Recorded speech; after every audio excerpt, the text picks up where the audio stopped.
살아계신 하나님의 말씀 요한복음 13장 21절에서 38절입니다. 요한복음 13장 21절에서 38절 말씀 같이 보겠습니다. 예수께서 이 말씀을 하시고 심령이 괴로워 증언하여 이르시되 내가 진실로 진실로 너희에게 이르노니 너희 중에 하나가 나를 팔리라 하시니 제자들이 서로 보며 누구에게 대하여 말씀하신지 의심하더라. 예수의 제자 중 하나 곧 그가 사랑하시는 자가 예수의 품에 의지하여 누웠는지라. 시몬 베드로가 머릿짓을 하여 말하되 말씀하신 자가 누구인지 말하라 하니 그가 예수의 가슴에 그대로 의지하여 말하되 주여 누구이니까. 예수께서 대답하시되 내가 떡 한 조각을 적셔다 주는 자가 그니라 하고 곧 한 조각을 적셔 가롯 시몬의 아들 유다에게 주니 조각을 받은 후 곧 사탄이 그 속에 들어간지라. 이에 예수께서 유다에게 이르시되 내가 하는 일을 속히 하라 하시니 이 말씀을 무슨 뜻으로 하셨는지 그 앉은 자 중에 아는 자가 없고 어떤 이들은 유다가 돈꾀를 맡았으므로 명절에 우리가 쓸 물건을 사라 하시는지 혹은 가난한 자들에게 무엇을 주라 하시는 줄로 생각하더라. 유다가 그 조각을 받고 곧 나가니 밤이러라. 그가 나간 후에 예수께서 이르시되 지금 인자가 영광을 받았고 하나님도 인자로 말미암아 영광을 받으셨도다. 만일 하나님이 그로 말미암아 영광을 받지 않으셨으면 하나님도 자기로 말미암아 그에게 영광을 주시리니 곧 주시리라. 작은 자들아 내가 아직 잠시 너희와 함께 있겠노라. 너희가 나를 찾을 것이나 일찍이 내가 유대인들에게 너희는 내가 가는 곳에 올 수 없다 말한 것과 같이 지금 너희에게도 이르노라. 새 계명을 너희에게 주노니 서로 사랑하라. 내가 너희를 사랑한 것 같이 너희도 서로 사랑하라. 너희가 서로 사랑하면 이로써 모든 사람이 너희가 내 제자인 줄 알리라. 시몬 베드로가 이르되 주여 어디로 가시나이까. 예수께서 대답하시되 내가 가는 곳에 내가 지금은 따라올 수 없으나 후에는 따라오리라. 베드로가 이르되 주여 내가 지금은 어찌하여 따라갈 수 없겠나이까. 주를 위하여 내 목숨을 버리겠나이다. 예수께서 대답하시되 내가 나를 위하여 내 목숨을 버리겠느냐. 내가 진실로 진실로 내게 이르노니 닭 울기 전에 내가 3번 나를 부인하리라. 아멘. 네, 예수님께서 이제 마지막 때죠. 이제 완전 십자가를 지시기 직전에 제자들에게 이제 말씀하실 때 심령이 괴로워하여 증언하되 이렇게 기록하고 있습니다. 왜냐하면 이 유다의 배신에 대해서 인간적인 마음으로 굉장히 안타까운 마음들을 아마 가지고 계시지 않았겠나 이렇게 생각을 하고요. 이 유다의 배신에 대해서 이야기하시고 또 뭐 너희 중에 하나가 나를 팔리라. 그런데 또 우리가 주목해야 될 부분들은 그 빵 조각을 받은 그때에 사탄이 그 속에 들어갔고 이제 유다가 이제 나가게 됐죠. 이런 모습들 속에서 저는 하나님께서 왜 이렇게까지 하시지? 이런 생각들을 해봤는데 잘 좀 이렇게 우리가 정리를 해보면 하나님은요 그 조상들 이스라엘의 조상들 때부터 비슷한 것들이 있었어요. 이스마엘과 이삭을 생각해 보시면 그리고 야곱과 에서를 생각해 보시면 그리고 요셉과 형들을 생각해 보시면 분명히 극명하게 대조가 되죠. 하나님의 선택받은 자와 선택받지 못한 자들의 행복, 하나님께서 은혜를 베풀어 주신 자들과 하나님의 은혜가 베풀어졌지만 그 은혜에 대해서 적극적으로 받아들이지 않는 사람들의 그런 어떤 걸음들, 그들의 어떤 미래 이런 것까지 생각해 보면 지금 우리에게도 뭐 12제자도 마찬가지죠. 12제자 중에 11제자들은 끝까지 사도로서 목숨을 걸고 또 순교한 이들도 많고요. 그런데 유다는 이 배신이라는 것을 통해서 하나님의 큰 구원의 계획을 이루십니다. 그래서 뭐 요셉의 형들이 요셉을 팔지 않았다면 물론 다른 방법으로 하나님이 애굽의 총리를 만드시기도 하셨겠지만, 그죠?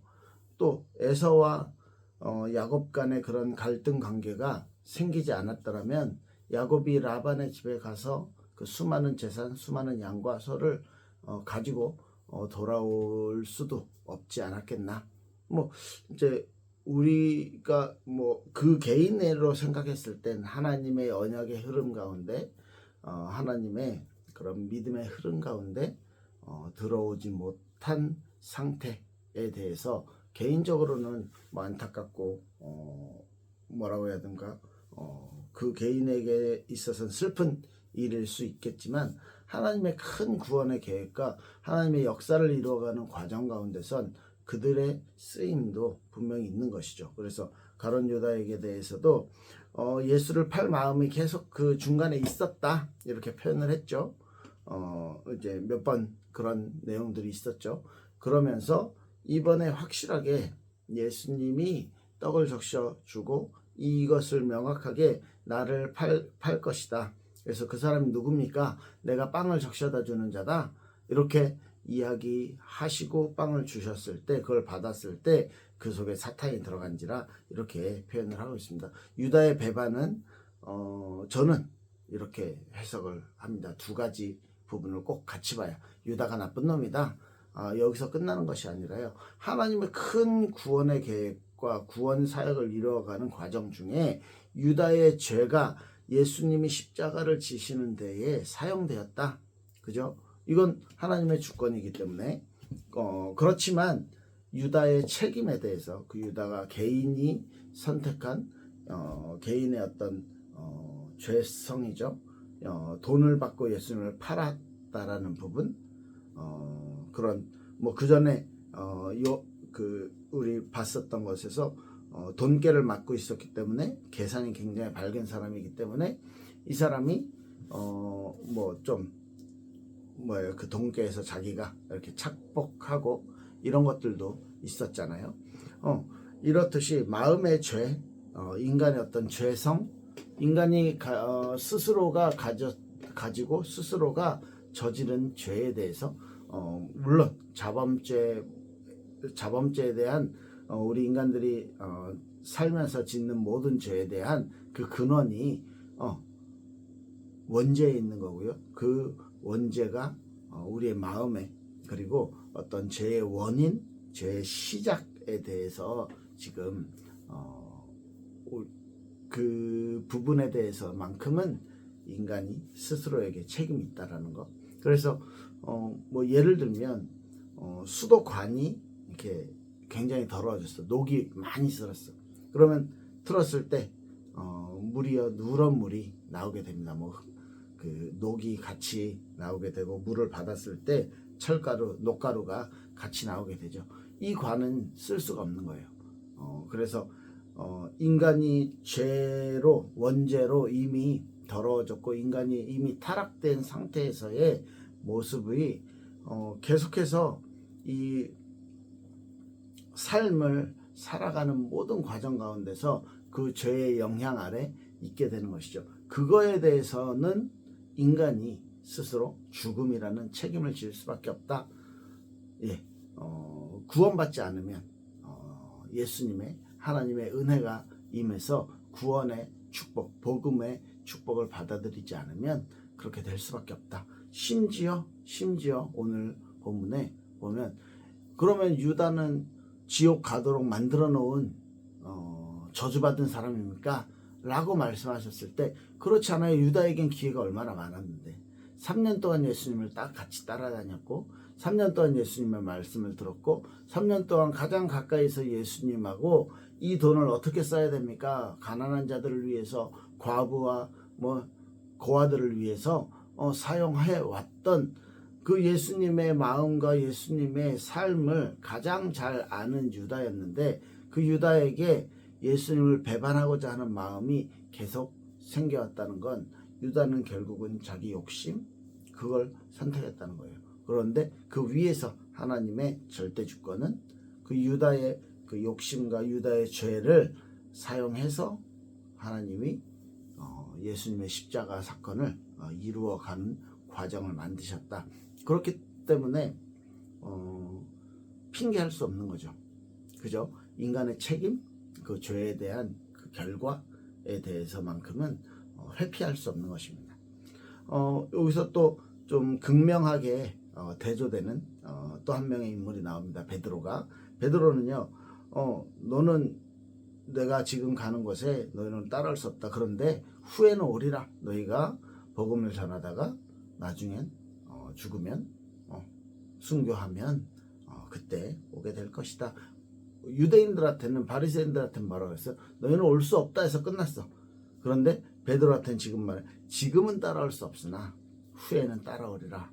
그죠? 구원받은 자와 구원받지 못한 자를 분명히 예수님은 아셨던 거죠. 그러니까 베드로가 왜 제가 못 갑니까? 저는 주를 위해서 목숨을 버리겠습니다. 나 목숨 걸고 예수님 따라갈게요. 이렇게 말했어요. 이건 저는요, 베드로의 진심이라고 생각합니다. 베드로는요, 이때 예수님한테 잘 보이려고 한 말이 아니고 진심으로 예수님을 위해서 죽을 수 있습니다. 나 죽겠습니다. 라고 이야기했다라고 생각해요. 그런데 문제는 뭐냐면 이 고백이 나는 절대 안 그래요 라는 자기 확신,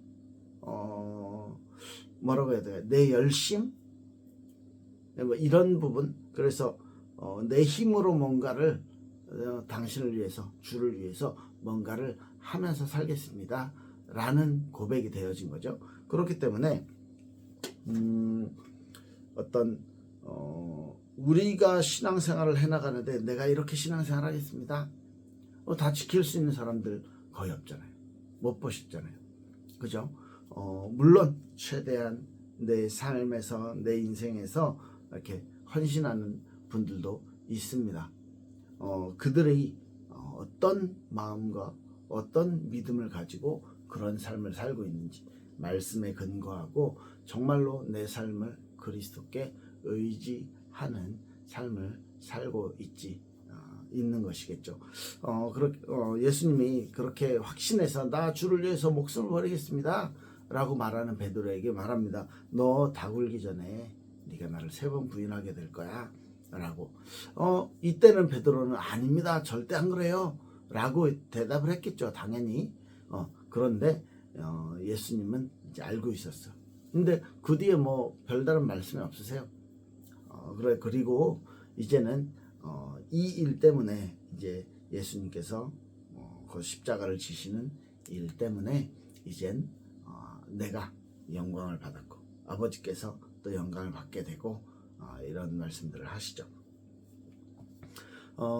이 영광이라는 거, 우리가 볼 때 영광이라는 단어, 우리가 생각하는 영광이라는 단어는요, 화려하고 그 다음에 모든 사람이 우러러보고 이런 모습일 것입니다. 그런데 예수님이 말한 영광은 뭐예요? 하나님께서 구원자로서 예수 그리스도의 어떤 그 구원의 사역을 감당하는 그것, 하나님의 말씀과 하나님의 뜻과 하나님의 계획이 성취되어지는 것, 그것이 영광이라는 거죠. 그래서 이제 십자가를 질 때가 가까웠다 라는 것을 말하고 있고, 예수님의 영광은 하나님의 사랑과 하나님의 공의가 같이 드러나는 그 십자가 위에서 완성되어지는 것이죠. 그래서 그 고난, 예수님의 성육신부터 모든 과정인데요, 그것이 십자가에서 이제 절정을 이루게 됩니다.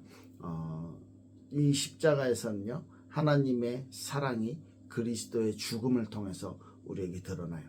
그리고 하나님의 공의가 그리스도의 죽음을 통해서 우리에게 드러납니다. 사랑과 공의가 죽음이라는 것으로 어떻게 드러나냐면, 나를 위해 대신 헌신하신, 나를 위해 대신 죽어주신 예수님의 사랑입니다.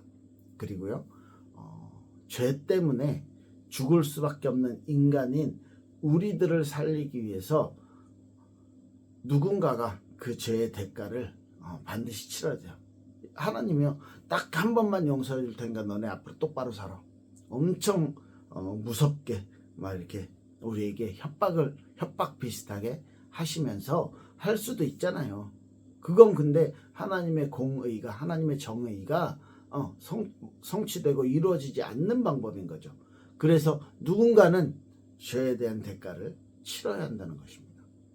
그게 십자가 위에서 이루어진 거예요. 그래서 그 영광이라는 거, 하나님의 영광이라는 거, 그리스도께서 이 땅에 오신 것 자체가 인간들에겐 영광이죠.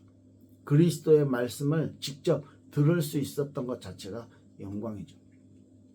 그 그리스도가 하나님의 계획에, 구원의 계획에 순종하셔서 십자가를 지시고 목숨을 바치시기까지 낮아지심으로써 하나님이 그를 다시 높여 지극히 영광스러운 자리로 빌립보서 2장 보면 완전 낮아졌다가 다시 그리스도를 높이시는 방법으로, 그게 부활이죠.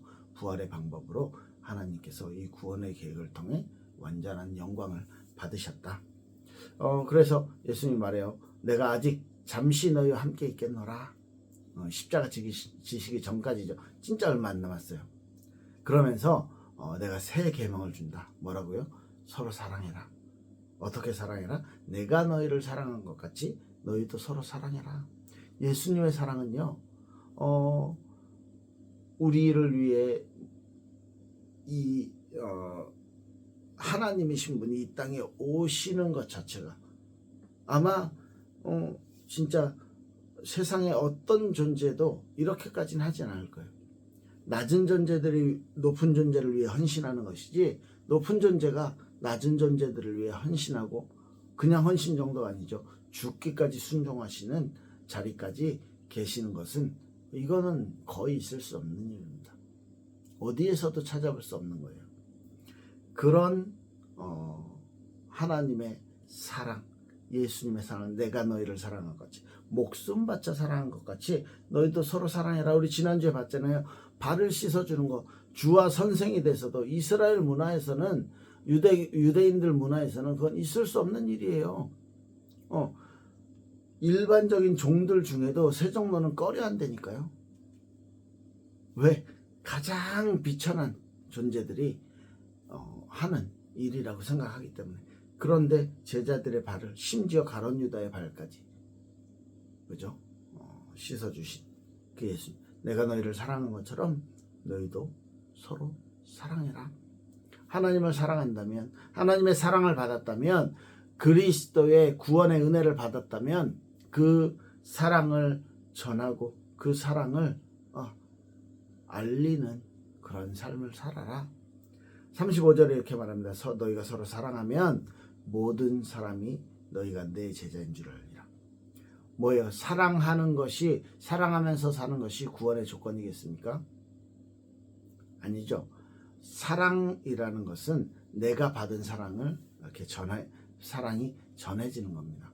그렇게 됐을 때 내가 가진 것을 전하는, 그래서 우리가 구원받은 자가, 예수님의 제자가 이렇게 살아가는 모습으로 어떤 열매로 나타나는 것이지, 사랑하면 제자가 된다, 사랑하면 구원받는다, 아니요. 사랑의 그 기준이 예수님이 우리에게 보여주신 그 헌신이라는 것입니다.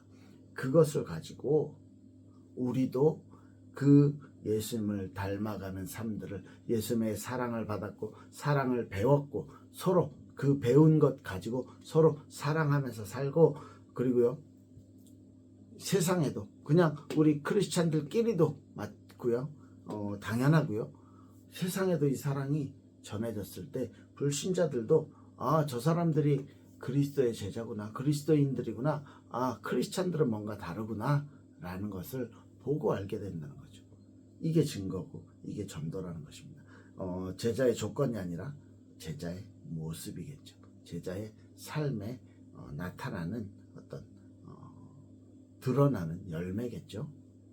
이것이 불신자에게 또한 적용되어진, 우리가 성화되어가는 과정, 우리의 신앙이 성장해가는 과정에서 나타나는 모습이라고 생각을 합니다. 그래서 오늘 말씀을 정리해보면, 같은 것을 받는데, 같은 사랑을 받았는데, 같은 말씀을 들었는데 유다는 세상의 욕심, 죄를 못 이기고 예수님을 배반하기도 했어요. 베드로는요, 진심으로 예수님을 사랑했어요. 나 목숨을 걸겠습니다 라는 말이 진심이었을 거예요. 베드로 성격상. 그런데도 환경 때문에, 그죠? 나도 잡혀갈 것 같아. 나도 십자가에 같이 못 박힐 수도 있겠다 싶으니까 나 예수님 모른다. 나 저 사람 모른다. 막 나중에는 저주까지 했죠. 세 번째는. 그리고 닭이 울었어. 베드로가 얼마나 막 마음이 아팠을까. 그죠? 마음이 안 좋았을까요? 그런 베드로. 그래서 아마 다 버리고 다시 고기 잡으러 갔는지도 모르겠어요. 어떤 사람이든지 예수님의 사랑을 알면, 그죠? 그 베드로도요, 나중에 예수님이 찾아와서 요한복음 21장에 보면 고기 구워주면서 떡 주면서 이야기합니다. 내 양을 쳐라. 너 나 사랑하냐? 내 양을 쳐라. 너 나 사랑하냐? 내 양을 먹여라 라고 말씀하시죠. 그때 이후로 베드로는 달라집니다. 정말로 예수님을 위해서 진짜로 목숨을 걸 수 있는 사람이 됐어요. 이제 주석들을 보면 예수님은, 베드로는 예수님이 십자가에 못 박혔는데 나도 똑같이 될 수 없다. 나 거꾸로 못 박아라. 이래서 거꾸로 십자가에 못 박혔다는 이야기들도 있습니다. 그럴 정도로 정말 목숨을 걸고 예수님을 사랑하게 되었죠. 어떤 사람이든지 예수님의 사랑을 알면, 그리고 예수님의 사랑을 안다는 건 구원의 축복 속에 있다면, 그 사랑을 받았고 그 사랑을 서로 나누면서 살면 제자다운 삶을 살게 됩니다. 그게 예수님을 닮는 삶이겠죠. 많은 사람이 알게 되고요. 그것이 전도고 그것이 예수님을 닮아가는 삶일 것입니다. 네, 예수님의 사랑으로 우리 서로 사랑하면서 살아가길 축복합니다. 기도할게요. 하나님 감사합니다. 우리 인생 가운데 찾아오신 예수님, 예수님의 사랑을 알고 예수님의 희생을 알고 예수님의 말씀을 통해 예수님에 대해서, 하나님에 대해서 더욱 깊이 알아가며 하나님께 영광 돌리는 삶, 예수님을 닮아가는 삶, 제자로서의 삶을 살아가길 원하오니 하나님 우리를 축복하시고 우리에게 은혜를 베풀어 주시옵소서. 감사드리며 예수님 이름으로 기도했습니다. 아멘. 감사합니다.